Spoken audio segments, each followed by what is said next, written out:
सुप्रभात। मैं भाविका आलोक निस्कॉट father Agnes school Vaishali की कक्षा 8वीं की छात्रा हूँ और आज मैं आप सभी के समक्ष हरिद्वार अर्थात अमृत द्वार पर एक कहानी प्रस्तुत करूँगी। गंगा तट के समीप बसे एक छोटे से गांव गंगापुर में आर्या नाम की एक अत्यंत ही तेजस्वी और जिज्ञासु लड़की रहती थी। उसके दादाजी हरिद्वार यात्रा पर जाने की इच्छा रखते थे।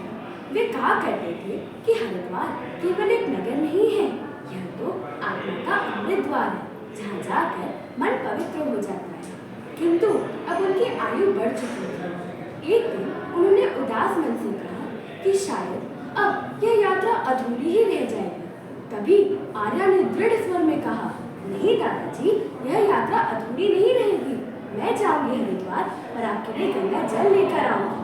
कुछ ही दिनों में आर्या अपने मामा जी के साथ हरिद्वार के रास्ते पर निकल पड़ी। वहां पहुंचते ही उसने रंग बिरंगे झंडे, भजन की ध्वनि, गंगा की निर्मल धारा और फूलों की माला को देखा। सब कुछ एक स्वप्न जैसा प्रतीत हो रहा था। मामा जी ने कहा कि यही है हर की पौड़ी, जहाँ देवताओं ने अमृत कलश से बूंदे गिराई थी। आर्या श्रद्धा से झुक गए। शाम होते होते घाटों पर अपार भीड़ उमड़ आई। दीपों की पंक्तियां नदी में ऐसे तैर रही थी कि मानो स्वयं आकाश के तारे धरती पर आ गए। उसी में एक हलचल मची। एक छोटा बच्चा अपनी माँ से बिछड़ गया था। वह गंगा घाट के नदी के पास दौड़ रहा था। तभी आर्या ने उसे देखा और तुरंत उसकी तरफ दौड़ने लगी, क्योंकि भीड़ में उस पर कोई ध्यान नहीं दे रहा था। तभी वह उसको जाकर उस बच्चे को संभाल लेती है जो डर के मारे कांप रहा था। उसने अपने आंचल में छिपा लिया और उसे ढांढस बंधाया। तभी वहाँ एक औरत चीखती हुई आई, बेटा, मेरा बेटा कहाँ है? तभी जब उसने अपने बच्चे को आर्या की गोद में देखा तब वह संतुष्ट हो गई और उसकी आंखों से अश्रु बहने लगे।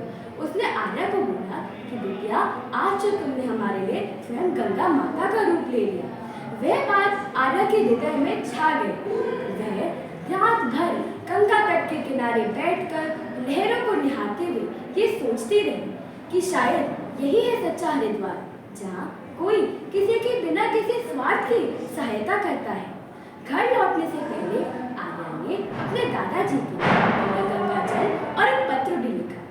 दादाजी, मैंने हरिद्वार घूम लिया।